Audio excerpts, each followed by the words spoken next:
नमस्कार। आज हम जरा बात करेंगे जेनजी की। मतलब आज की जो यंग जनरेशन है, उनके लिए पैसा कैसे बनाया जाए, निवेश कैसे किया जाए। क्योंकि देखिए, जमाना तो बदल गया है। हाँ, बिल्कुल। पुराने जो तरीके थे वो शायद अब उतने काम नहीं आ रहे। और इसी पर ना रिच डैड ब्लॉग का एक बड़ा अच्छा लेख है, gen Z investment strategies for beginners, the wealth building blueprint. अच्छा। और ये लेख यही कहता है कि भाई जेन जी को बिल्कुल अलग तरह से सोचना पड़ेगा पैसे बनाने के लिए। वो जो पुरानी सलाह थी ना, हाँ, कि स्कूल जाओ, अच्छी नौकरी पकड़ो, घर खरीदो, बस रिटायर हो जाओ। हाँ, वो रास्ता अब उतना भरोसेमंद नहीं रहा। उसमें काफी मुश्किलें आ गई हैं। तो आज हम यही कोशिश करेंगे कि इस लेख के हिसाब से समझें कि भाई फाइनेंस की दुनिया जेनजी के लिए कैसे बदली है। क्या उनके पास कुछ खास मौके हैं, कुछ एडवांटेज, हाँ, जो शायद पहले नहीं थे। और सबसे जरूरी वो क्या करें। मतलब प्रैक्टिकल स्टेप्स क्या हों हम्म। जिनसे वो वेल्थ बिल्ड कर सके। और ये भी कि पुरानी सलाह क्यों फेल हो रही है और ये नई सोच क्यों जरूरी है। बिल्कुल। आप देखिए ना, 2008 वाला जो फाइनेंशियल संकट था, हाँ। फिर अभी ये महामारी आ गई, घरों की कीमतें आसमान छू रही हैं, स्टूडेंट लोन का बोझ, हम्म। इन सब ने मिलकर उस पुराने रास्ते को मतलब काफी अनिश्चित बना दिया है। सही बात है। तो इस नई दुनिया में जेनजी के पास क्या है, लेके बताए कुछ फायदे हैं। पहला, ये पीढ़ी डिजिटल नेटिव है। इसका क्या मतलब हुआ? मतलब सिर्फ एप्स चलाना आता है? नहीं नहीं, उससे बहुत ज्यादा। हम्म। डिजिटल नेटिव मतलब वो टेक्नोलॉजी के साथ बड़े हुए हैं। ये उनकी सोच का, उनकी जिंदगी का हिस्सा है। वो सिर्फ यूजर नहीं है। अच्छा। वो समझते हैं कि इससे कमाई कैसे हो सकती है। ऑनलाइन दुनिया उनके लिए सिर्फ जानकारी नहीं, एक पूरी इकोनॉमी है, एक प्लेग्राउंड है। ये इंटरेस्टिंग है। और फायदे, लेख कहता है कि इन्होंने मुश्किल हालात देखे हैं, विटनेस्ड कॉन्सिक्वेंसेस।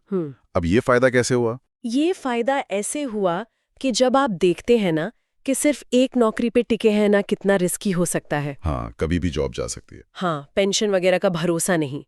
तो आप ना अंदर से सतर्क हो जाते हैं। आपको लगता है कि नहीं, सिर्फ सैलरी पर नहीं जीना, कमाई के और रास्ते बनाने पड़ेंगे। ये जो जागरूकता है ना, यही अपने आप में एक बड़ा एडवांटेज है। और तीसरा, जाहिर है, टाइम। उनके पास वक्त है। ये तो क्लासिक फायदा है। हाँ, और इसको कम नहीं समझना चाहिए।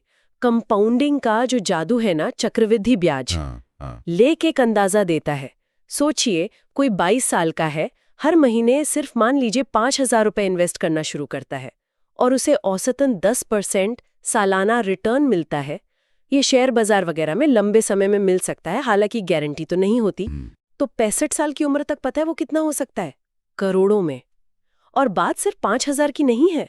बात यह है कि जल्दी शुरू करने से आपके छोटे से इन्वेस्टमेंट को भी बढ़ने का दशकों का टाइम मिलता है। सही है।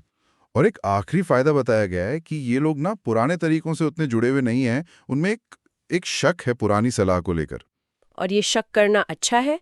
ये उन्हें नए, शायद ज्यादा असरदार रास्ते खोजने के लिए खुला रखता है। वो उस रास्ते पर चलने को मजबूर नहीं है जो शायद उनके माँ बाप के लिए भी पूरी तरह काम नहीं किया। हम्म। लेकिन हाँ, लेख ये भी कहता है कि सिर्फ फायदे होने से कुछ नहीं होता। इनका इस्तेमाल करना, एक्शन लेना जरूरी है। यहीं पर वो माइंडसेट वाली बात आ जाती है, रिच डैड माइंडसेट। लेख कहता है एक बड़ा फर्क है सोच में। आम आदमी सोचता है मैं ये खरीद नहीं सकता, और अमीर सोचता है मैं इसे कैसे खरीद सकता हूँ। सुनने में तो अच्छा लगता है, पर क्या ये वाकई काम करता है? देखिए, ये सिर्फ पॉजिटिव थिंकिंग नहीं है। ये प्रॉब्लम को देखने का नजरिया बदलने की बात है। नहीं खरीद सकता सोचकर अब दरवाजा बंद कर देते हैं। बात खत्म। हाँ, लेकिन कैसे खरीद सकता हूँ, ये सवाल आपके दिमाग को दौड़ाता है, समाधान खोजने पर मजबूर करता है। ये एक्टिव माइंडसेट है। लेख और भी फर्क बताता है। जैसे कुछ लोग मानते हैं पैसा बुराई है, रिच डैड कहता है पैसे की कमी बुराई है। पैसे को एक टूल की तरह देखना। और इसी सोच से जुड़ा है सबसे जरूरी सबक, एसेट्स और लायबिलिटीज का फर्क। संपत्ति बनाम देनदारी। संपत्ति वो जो पैसा जेब में डाले, देनदारी वो जो पैसा जेब से निकाले। सीधा है। सुनने में बहुत सीधा है, पर असल जिंदगी में लोग अक्सर इसमें गलती कर जाते हैं। क्लासिक उदाहरण है कार। हाँ, कार। लोग सपना देखते हैं कार खरीदने का, पर फाइनेंशियली देखें तो ये एक लायबिलिटी है। इसकी वैल्यू कम होती जाती है। मेंटेनेंस, बीमा, पेट्रोल, ये लगातार पैसा निकालती है। वहीं मान लीजिए आपके पास एक प्रॉपर्टी है जिससे किराया आ रहा है, और किराया आपकी लोन की किश्त और खर्चों से ज्यादा है, तो वो प्रॉपर्टी एक एसेट है। वो हर महीने आपकी जेब में पैसा डाल रही है। कॉलेज डिग्री का उदाहरण भी बड़ा सोचने वाला है। अगर डिग्री से अच्छी नौकरी नहीं मिली और ऊपर से लोन है तो वो लायबिलिटी बन गई। बिल्कुल। लेकिन अगर आपके पास कोई स्किल है जिससे आप फ्रीलांसिंग करके कमा रहे हैं, तो वो स्किल आपका एसेट है। तो फंडा ये है कि लगातार एसेट बनाने या खरीदने पर फोकस करो और लायबिलिटीज कम करो। एग्जैक्टली। और उन एसेट से जो इनकम हो, उससे और एसेट खरीदो। यही वो साइकिल है जो अमीर बनाता है। अब आते हैं टाइमलाइन पर। लेख कहता है कि 20s का जो दशक है वो सिर्फ मजे करने का नहीं बल्कि वेल्थ की नींव रखने के लिए सबसे जरूरी है। देर करना महंगा पड़ेगा। ये थोड़ा प्रेशर वाला नहीं जगता? लग सकता है, पर इसके पीछे लॉजिक है।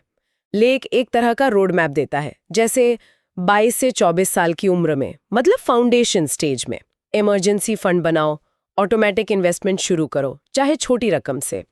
कोई हाई इनकम स्किल सीखो, क्रेडिट स्कोर अच्छा बनाओ, पहला साइड हसल शुरू करो। ओके। फिर 25 से 27 में रफ्तार पकड़ो, स्किल या साइड हसल से कमाई बढ़ाओ, इनकम का 20-30% इन्वेस्ट करो, रियल एस्टेट के बारे में सोचो, अपने साइड हसल में सिस्टम बनाओ, नेटवर्क बनाओ। और फिर 28 से 30 में स्केल करो, कोई सीरियस बिजनेस शुरू करने की सोचो, किराए की प्रॉपर्टी लो, पैसिव इनकम सोर्स बनाओ, दूसरों को सिखाओ और चार्ज करो, फाइनेंशियल फ्रीडम की प्लानिंग करो। अरे वाह, ये तो काफी एग्रेसिव प्लान है। मतलब इसमें ये नहीं कि चलो 30 तक सोचते हैं फिर देखेंगे। हाँ, क्योंकि कंपाउंडिंग और एसेट बिल्डिंग में टाइम लगता है। जितनी जल्दी शुरू उतना अच्छा। ये कोई हार्ड एंड फास्ट रूल नहीं, पर ये एक दिशा दिखाता है कि 20 कितने क्रिटिकल हो सकते हैं। ठीक है, तो इन्वेस्टमेंट की बात करें। डिजिटल जमाना है, जेनजी के पास एप्स वगैरह हैं, निवेश बहुत आसान हो गया है। लेकिन लेख कहता है इसमें खतरा भी है। खतरा ये है कि ये एप्स ना इन्वेस्टमेंट को गेम जैसा बना देते हैं। कभी 500 के शेयर खरीदे, कभी बेचे। ये ट्रेडिंग हो सकती है, सट्टा हो सकता है, पर ये वेल्थ बिल्डिंग नहीं है। अच्छा। असली पैसा बनता है लगातार इन्वेस्ट करने से, समझकर करने से, लंबे समय के लिए करने से और डाइवर्सिफाई करने से, मतलब अलग-अलग जगह पैसा लगाने से। तो इन एप्स का सही इस्तेमाल कैसे करें फिर? लेख का सुझाव है ऑटोमैटिक रेगुलर इन्वेस्टमेंट सेट करो, कम लागत वाले इंडेक्स फंड में, जो पूरे बाजार को ट्रैक करते हैं। मतलब SIP जैसा कुछ? हाँ, बिल्कुल। हर महीने एक तय रकम लगाओ, चाहे बाजार ऊपर हो या नीचे। इसे डॉलर कॉस्ट एवरेजिंग कहते हैं। अलग अलग स्टॉक चुनने के चक्कर में पड़ने से अच्छा है पूरे बाजार में इन्वेस्ट करो और जो डिविडेंड मिले उसे वापस इन्वेस्ट कर दो। इसमें वैकल्पिक निवेश मतलब ऑल्टरनेटिव इन्वेस्टमेंट्स की भी बात है। हाँ, वो क्या होता है? ये है पारंपरिक स्टॉक और बॉन्ड से हटकर निवेश के तरीके, जैसे real estate crowd funding platform. अच्छा, जहां सब मिलकर पैसा लगाते हैं। हाँ, या पीयर टू पीयर लेंडिंग, जहां आप सीधे किसी को लोन देते हैं। इसमें रिस्क ज्यादा हो सकता है। क्रिप्टो करेंसी की भी बात है। हाँ, वो तो बहुत पॉपुलर है। लेकिन लेख साफ कहता है इसमें अपने टोटल इन्वेस्टमेंट का बहुत छोटा हिस्सा, शायद 5-10% से ज्यादा नहीं, और वो भी बहुत सोच समझकर। और कुछ लोग महंगी चीजें कलेक्ट करते हैं, जैसे स्नीकर्स या आर्ट। हाँ। पर वो बहुत रिस्की है। उसे इन्वेस्टमेंट से ज्यादा शौक ही समझें तो बेहतर है। रियल एस्टेट की बात हुई तो हाउस हैकिंग का आइडिया बड़ा मजेदार लगा। ये क्या है? हाउस हैकिंग मतलब आप एक ऐसी प्रॉपर्टी खरीदें जिसमें एक से ज्यादा यूनिट हो, जैसे ड्यूप्लेक्स। एक में आप खुद रहें और बाकी किराए पर दे दें। अच्छा। ये जेन ज़ी के लिए इसलिए अच्छा हो सकता है क्योंकि वो कम डाउन पेमेंट वाले लोन का फायदा उठा सकते हैं।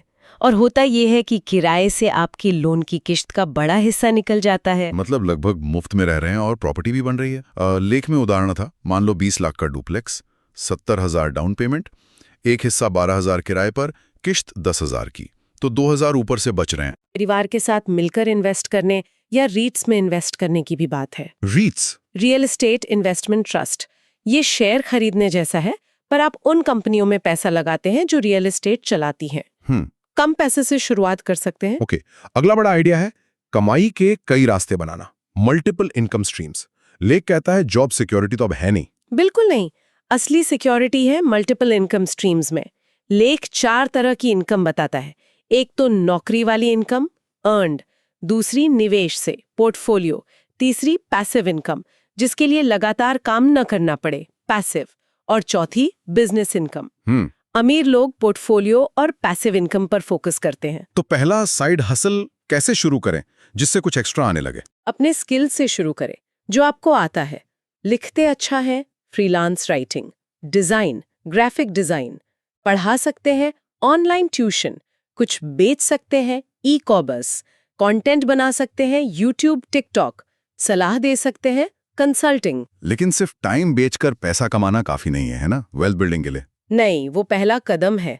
असली खेल है सिस्टम बनाना, ऐसा कुछ जो आपके बिना काम किए भी पैसा लाए। जैसे सिर्फ खुद फ्रीलांस करने के बजाय एजेंसी बना लो, सिर्फ ट्यूशन देने के बजाय ऑनलाइन कोर्स बना दो जो बार बार बिके। समझ गया, मतलब अपने टाइम को पैसे से अलग करना। एग्जैक्टली, ऐसा कुछ बनाना जो आप सो रहे हो तब भी कमाए। ये माइंडसेट शिफ्ट है। अच्छा, कंपाउंडिंग पर वापस आते हैं। वो जो गणित दिखाया था लेख ने जल्दी शुरू करने का। हाँ, वो कमाल का है।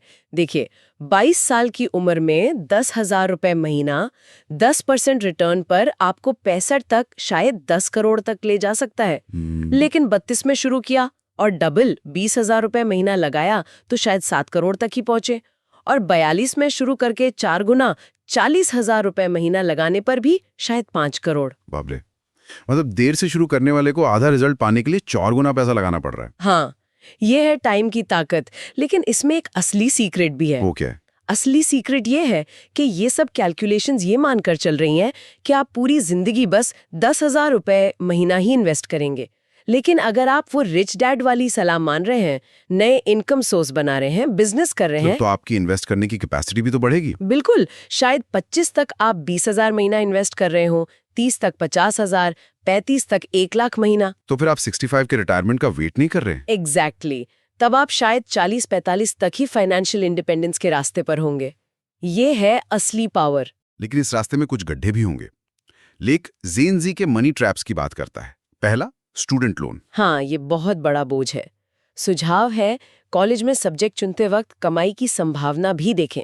हो सके तो शुरू में कम्युनिटी कॉलेज जाए, पढ़ाई के साथ काम करें, लोन जल्दी चुकाएं। दूसरा ट्रैप, लाइफस्टाइल इन्फ्लेशन। कमाई बढ़ी, खर्चे भी बढ़ गए, खासकर सोशल मीडिया के दिखावे में। इसका तरीका, बचत और निवेश ऑटोमेट कर दो, सैलरी आते ही पैसा कट जाए। चीजों से ज्यादा अनुभवों पर खर्च करो। कार जैसी चीजें सेकंड हैंड लो। और याद रखो, अमीर पहले एसेट खरीदते हैं, फिर उससे होने वाली कमाई से खिलौने। और तीसरा ट्रैप, फोमो इन्वेस्टिंग, मतलब डर के मारे इन्वेस्ट करना कि कहीं मौका चूक ना जाए। इलाज, लॉन्ग टर्म प्लान पर टिके रहो।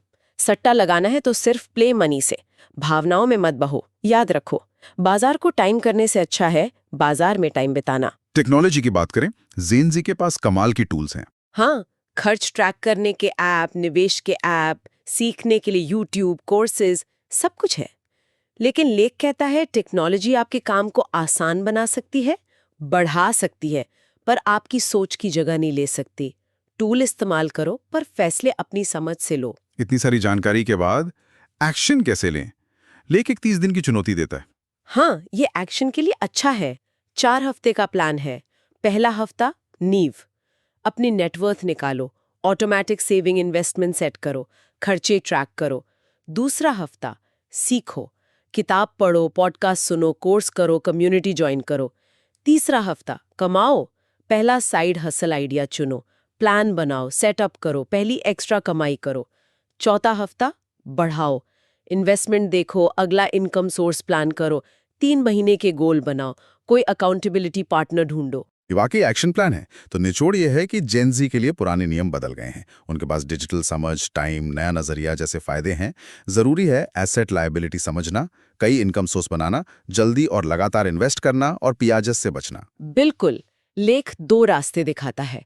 एक भीड़ वाला रास्ता, नौकरी, खर्चे, रिटायरमेंट का इंतजार। दूसरा, अलग रास्ता, अपने फायदे इस्तेमाल करो, एसेट बनाओ, पैसिव इनकम बनाओ और जवानी में ही फाइनेंशियल फ्रीडम पाओ। पहला शायद आसान लगे, पर दूसरा शायद ज्यादा फायदेमंद हो। उसमें मेहनत है, सीखना है, मजे को टालना है, पर कंट्रोल और आजादी इसी में है। जेन-ज़ी के पास साधन है, जानकारी है। सवाल ये नहीं कि क्या वो अमीर बन सकते हैं, सवाल है कि क्या वो कदम उठाएंगे। सोचने वाली बात है। और जिस तरह टेक्नोलॉजी बदल रही है, क्राउड फंडिंग, क्रिप्टो, पता नहीं आगे क्या आएगा। ये सोचना बड़ा दिलचस्प है कि जेन-ज़ी अपनी डिजिटल समझ से भविष्य में संपत्ति यानी एसेट्स के कौन से बिल्कुल नए रूप बना देंगे जिनके